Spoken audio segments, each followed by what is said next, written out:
So today we are going to have Mr. Vikash Chourasia.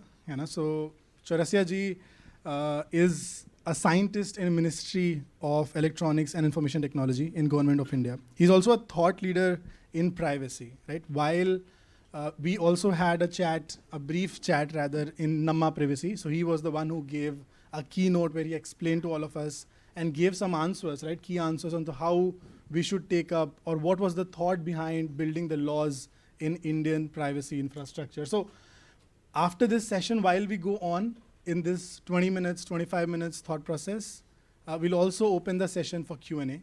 So please wait for Q&A till we start. Let me ask him a few questions and then we'll open it up for everyone. In another 10, 15, 20 minutes, we'll have questions and then we'll move it as a Q&A session. So before we start, first of all, I congratulate you for building this whole setup. And you have attempted a lot in terms of trying to do it differently than other conferences. So morning I was at a formal program at Rashtrapati Bhavan, something was happening. So this was the first time I have to change reverse. So I have to come back in kurta and remove the coat. So as we all are here, and I believe average age of the audience is somewhere everyone has seen that disclaimer for all the news on all the movies and episodes which we used to saw on TV. So that says ये धारावाहिक काल्पनिक है और इसका वास्तविकता से कोई लेना देना नहीं है. तो वैसा ही होता है. तो that was the first, I could say, notice which everybody knows. So with that, say I also want to give you notice that you won't ask about rules, right? definitely not. So this whole episode goes without rules, right? Yeah, without rules, and also a lot more about the see, rules, even if you think about it, end of the day, they are more clarification to what's already written, Yes. right? So law is already here. Yes. We already know the principles of the law. We already know the rights, human rights that people will get. So rules are more clarification. So we'll not go to that. And also to all the people in the audience, you also are not, please do not ask that question, right? So it's generally a no. Right? So I want disclaimer. to make a notice here up front and say, so please meet me, don't talk about rules. Okay. So my first thought process I want to share with you, and I want to ask you rather, is when we look at the Indian DPDP context, when we look at the Indian privacy law that has been built, how do you see a difference between a multinational, and we see a lot of middle businesses in India, right? Like mid-size, mid-segments, and then we have these billion-dollar companies out there. So how do you see, and what was the thought behind while writing the law, while drafting the law? What is the thought behind, and how do you differentiate these two segments to implement the law, sir?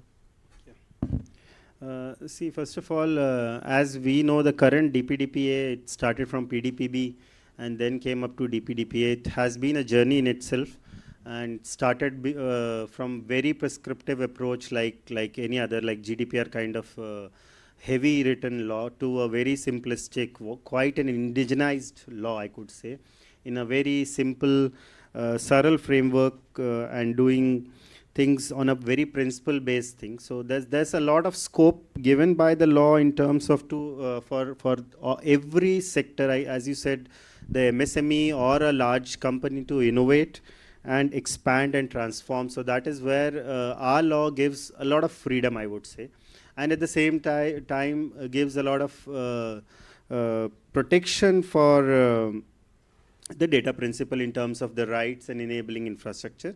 Although I would say that the MSMEs there'll be certainly, as the significant data fiduciary concept is there'll be a level differentiator between both, and there'll be certainly different expectations from both.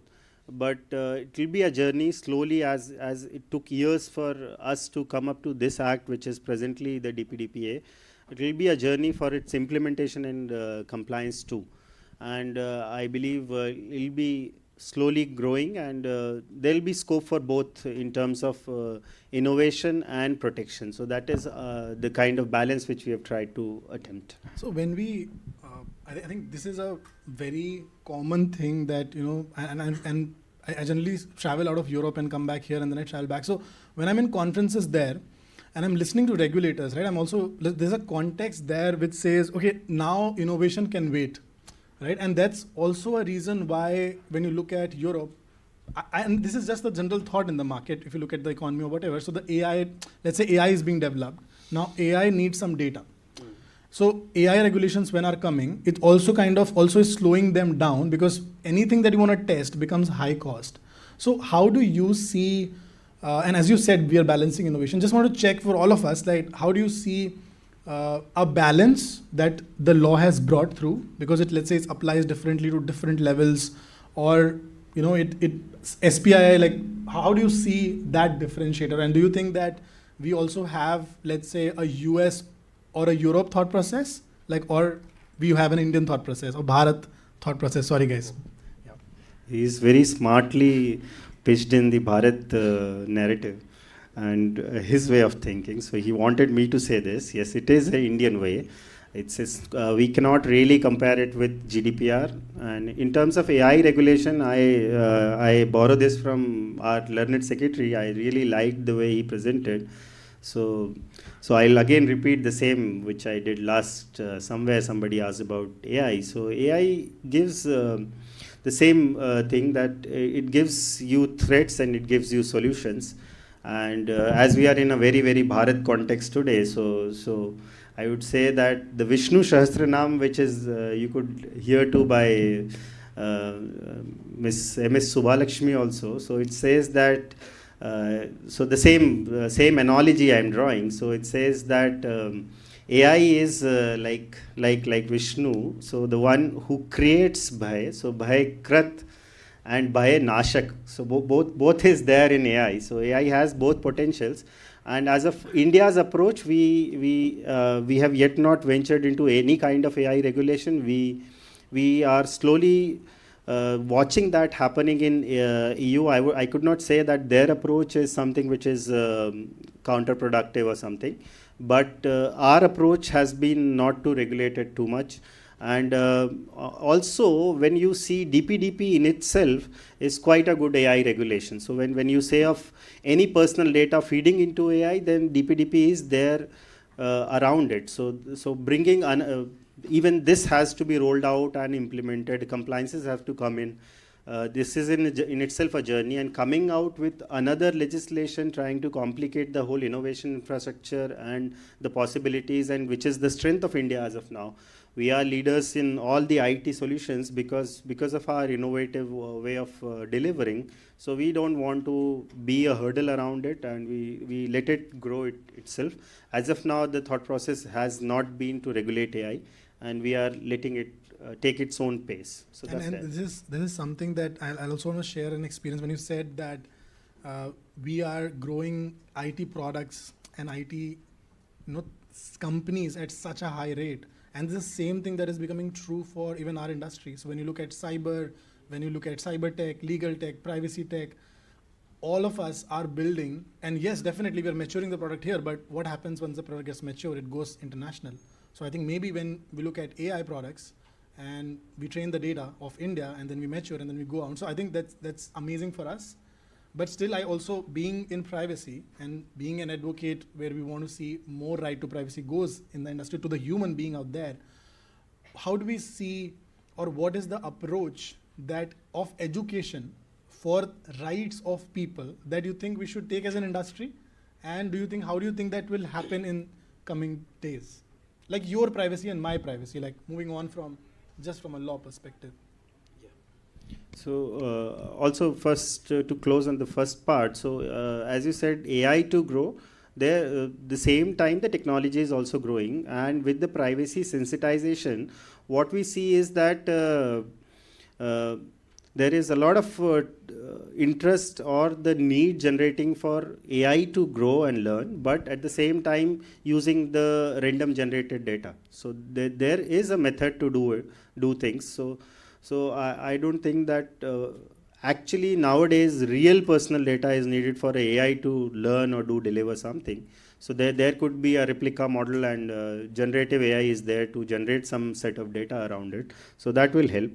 On the awareness part, you're doing great, I would say. So holding up events of this scale is also one of the tasks. We are also trying to approach it at different levels. So there's a whole Government of India way of doing things in terms of awareness generation. So we have our own capacity building programs, and we have awarded projects to one of our wing, which is NEGD, which is going to do a lot of events.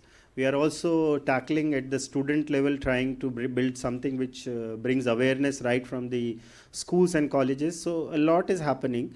And as we have seen the cyber security getting matured, and now we need not to make people sensitized around it. We'll see over time. When I started my career in 2010, I would say that time was the point when we were talking of cyber security training, cyber security awareness. And now with the grown-up scenario, then there's no need to talk of cyber security awareness as such. The similar thing would happen with privacy over time.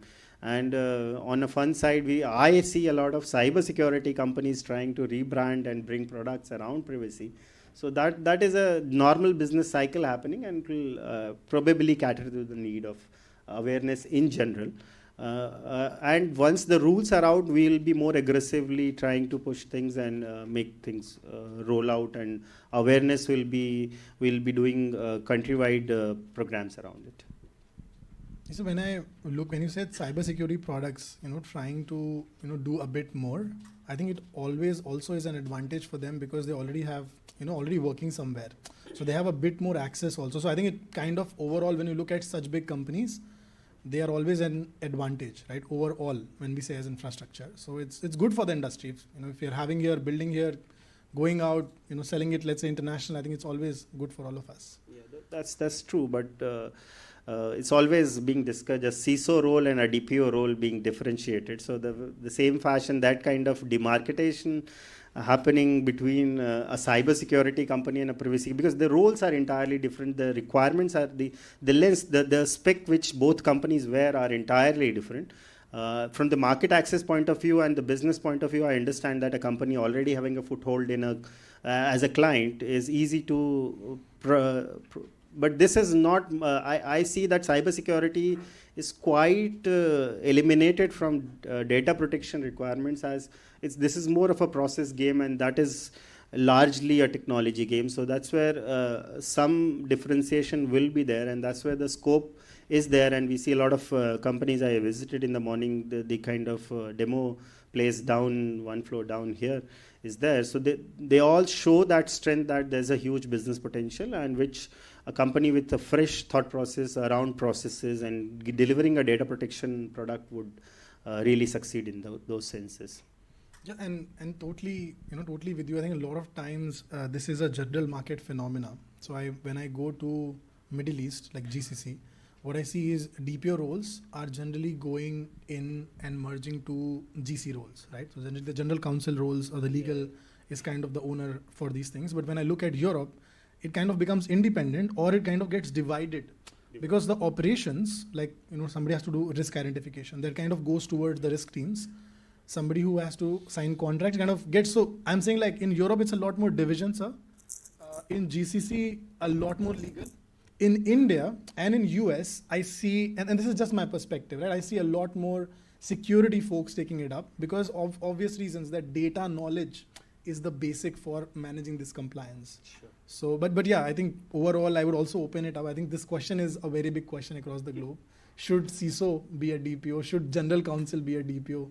So who should be a DPO? Compliance officer? This is a question that is global question. Still answers are. So it has its own maturity cycle to my perception. As you said, that there's a clear demarcation happening, which you are visualizing in Europe, and you are not finding it in Middle East.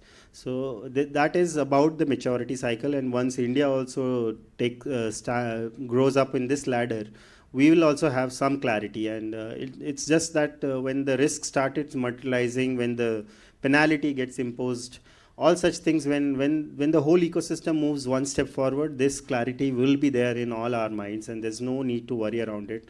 We, as individuals, as professionals, we can kind of anticipate. So it's like buying a stock, and you know that this company will grow. So in the similar fashion, you decide which domain, which area you want to work with.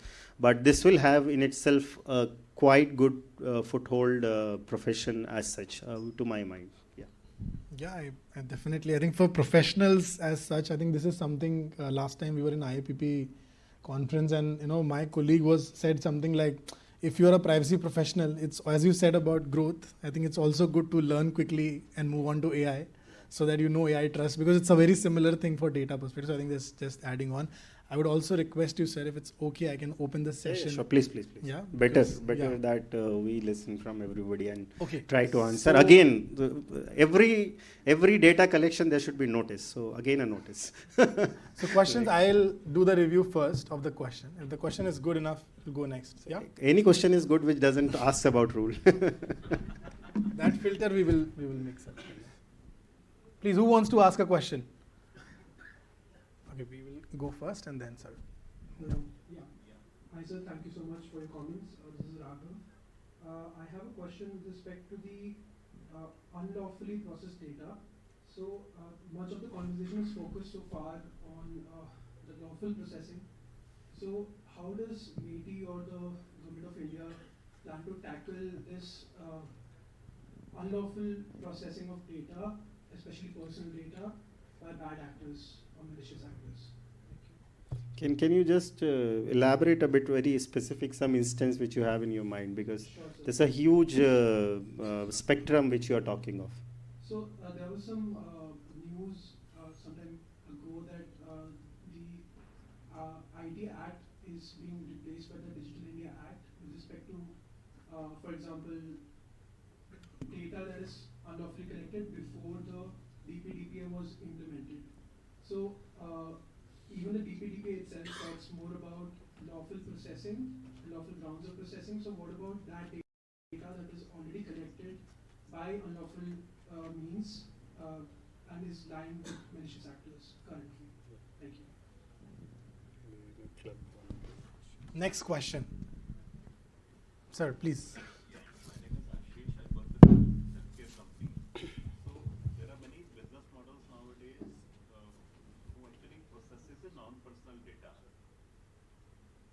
So I'm not sure, obviously the DPDP doesn't take care of the non-personal data, but are there any standards which are voluntary in nature which needs to be taken care of by processing the non-personal data? Because there are many AI models which are being worked upon by using the non-personal data. So both of these are, first of all, unlawfully collected personal data. I would say that, first of all, the Act says that because we don't want it to be disruptive to the businesses, it could have been easy that we would have said that, okay, from 1 year from the implementation of the law, collect consent, otherwise delete data. But that's practically, we all know the kind of complexities involved. So there has been a language which says that the consent for a priorly collected data should be taken as reasonable possible, in reasonable possible time. So that is the handle for businesses to actually continue their business operations and try to comply with it.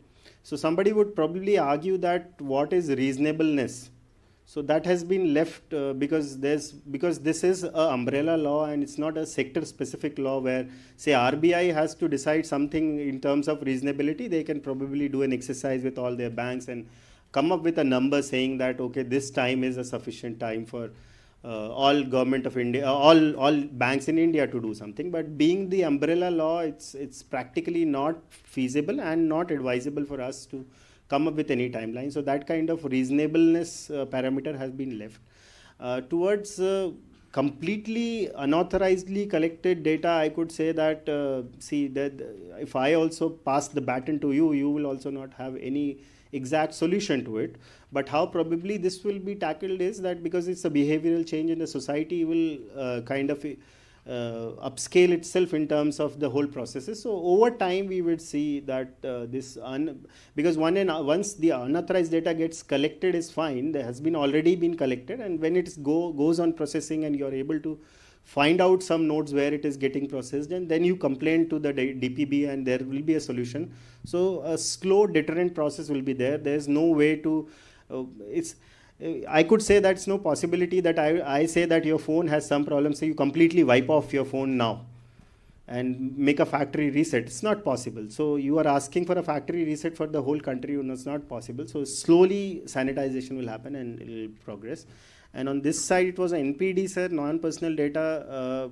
The current act doesn't talks of NPD, and there's the AI model running on NPD or auto-generated or synthetically generated data is probably what is the need. We should not be stopping that. Otherwise, how the whole AI leapfrog growth, which we expect in another 10 years or so, which India will be having, will come is not possible. So we have yet not, like, we've been very, very selective in terms of regulation. So there's no idea around regulating NPD as of now. Thank you. Sir. Sir, please.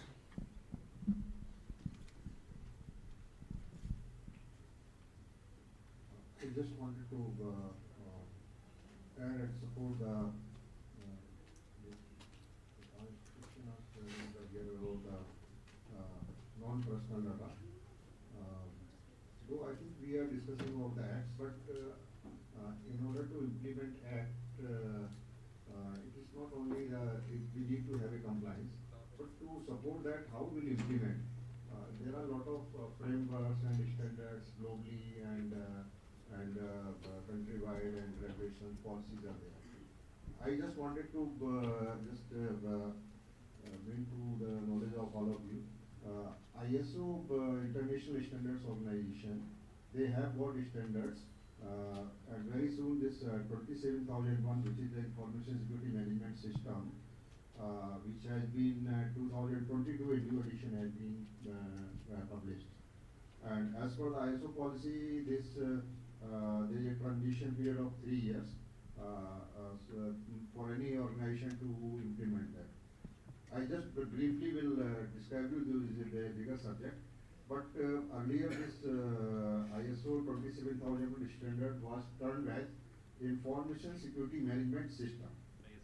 Yeah, ISMS. But now the title of this 2022 edition of the standard is Information Security, Cyber Security, and Data Privacy Information Security Management System.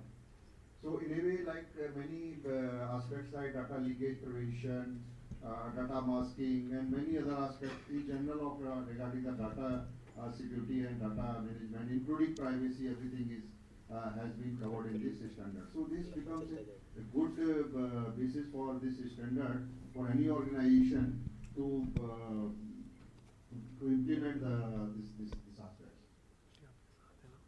Thank you. Okay, thank you, sir. Thank you. And I think we also, I think what is happening is we had 27001, then we got 27701, and now 27701 became the global standard. But also something interesting is happening. 27701, one more news from Europe, is also going to get independent. So you may not need a 27001 in coming 3-4 years. So that is also in roles around. And sir, we will move on to next questions. We also have learned that this 27701, it was published in 2019. It is also under consideration of revision with respect to, because the new standard, it is an extension of 2000, Right, sir. 2001. So it is also a new version. Correct, sir. And sir, we will take the next question now, and let's choose. Okay. Okay, 2 from Paytm. So Paytm. Yeah. Sir, Anand sir, please. Yeah. So the legacy customer consent, right, has been taken as a blanket consent in the past. But futuristically, we are saying that it has to be explicit. So for the notice to the legacy customers, can I actually just give a blanket notice saying that you have consented, or do I need to segregate it and send it like multiple notices and tell them what exactly are collected for what purpose? Anand sir, I am very, very sure that you know the answer, so I need not to do that. You, in your question itself, you are so apprehensive. You are somehow asking me to say something which you also know is not correct. So no point. We will move on to the next question. Yeah. And we will move on to the next question. Priyanka, please. We've spoken a lot about children's consent for processing children's data. But there's one more aspect that I think would really appreciate some guidance on is most of our population, especially in the rural areas, may not be as literate. So when we talk about informed consent, is there any guidance that we can expect, or maybe I'm being too ambitious, some exemptions in the form of notices to be given to these data principals would So the impact could be more on NGOs or corporates doing CSR activities, where they collect a lot of sensitive data, a lot of vulnerable data subjects, but you cannot record an informed consent in that manner. This is consent and notice is the very bedrock of the act, and there is no scope of any kind of the word starting. Matlab, we cannot, you are saying full word exemption, I cannot even say E. So that kind of hand tight we are, but the notices and the consent as required by the act has to go in all scheduled languages. So that is one aspect where probably say sometimes you can say that the population is not able to understand your notice if it is in English. So that is where it is in the regional language. And I believe that one more concept which I learned sometime back in some UN conference, I could say that somebody said that India, everybody is not literate, but everybody is functionally literate. See, everybody, rickshaw puller also can count very well, subtract 500 rupees and give you the remaining change, and everything can happen. So at the same time, the same fellow is using Android and is coming on apps. So we believe that there will be different ways. So there will be pictorial ways of representing notice and consent.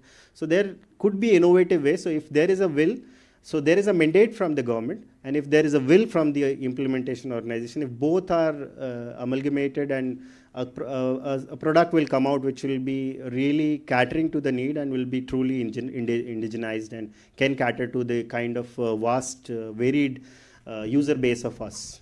Okay, so folks, that can happen. Sir, and now as you know, we have asked you so many questions, right? So I think now as we will, one last question, right? Still, one, Amber sir, please up. Very small question, just thoughts, your thoughts in terms of and guidance which we can get in terms of looking at harmonization of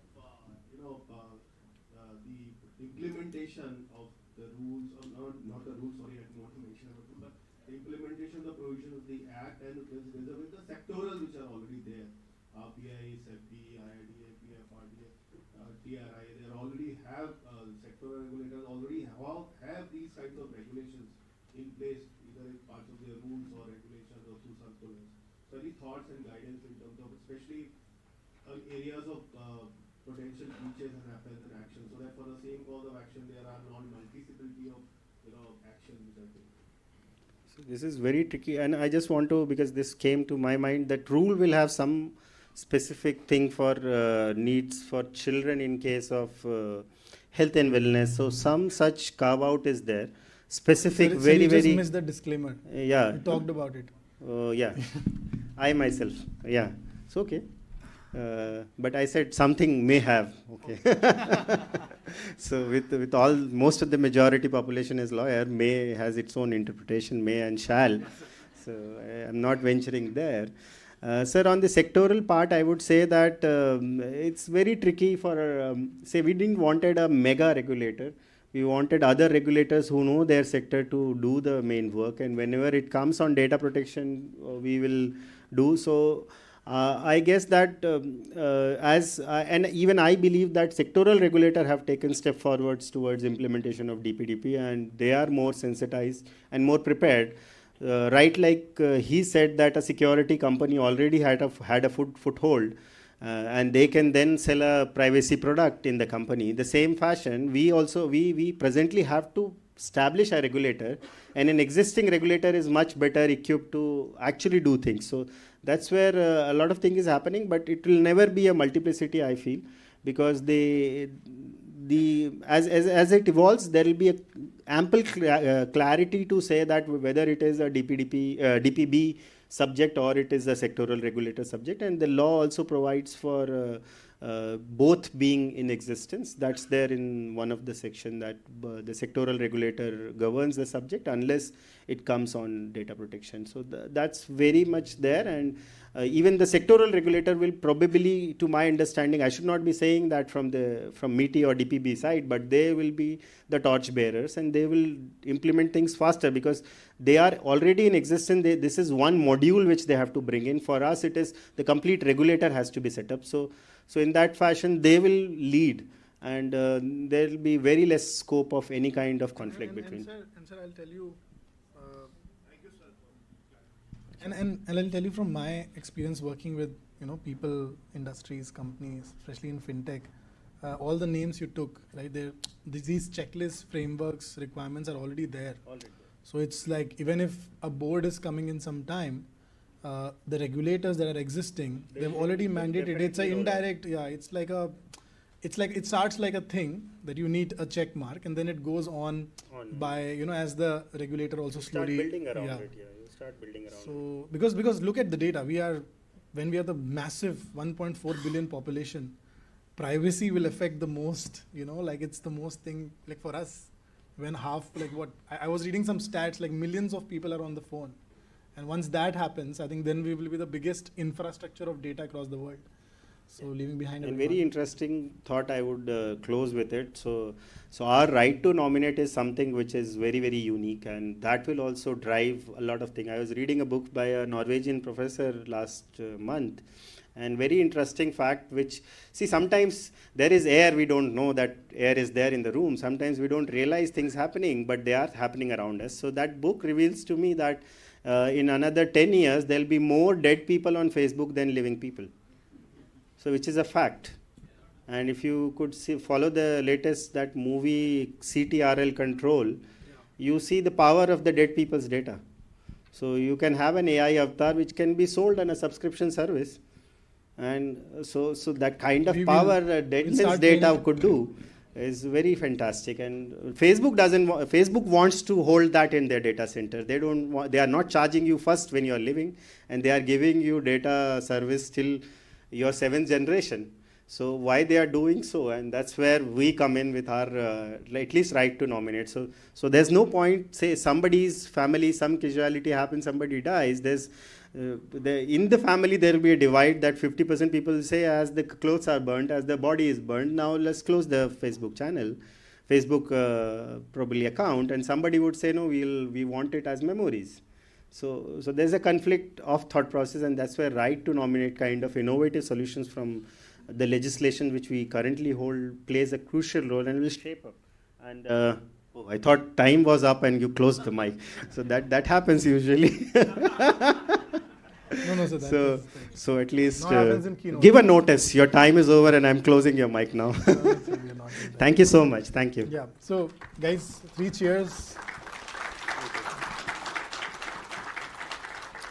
So thank you, Vikash sir, also for waiting for some time. In the SOP also for waiting for some time, because we called that's him. perfectly fine. For all your future programs, SOP, you say that when we will switch off the speaker's mic, we'll give a notice that your mic will be switched off in next 20 seconds, and that the speaker is forced to close, otherwise the mic is off. That's understood. Generally, it just pushes a bit, 15-20 minutes, and then. I understood, but there was a radio packet loss probably from the mic, and I felt that you closed it. No, sir, we did not do that. Thank you so much. Thank you. Thank you, sir, for coming here. Thank you for addressing all of us.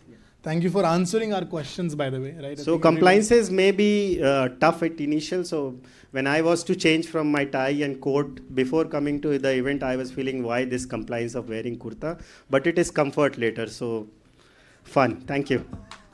Thank you, Vikash sir. I would request Akarsh to felicitate Vikash sir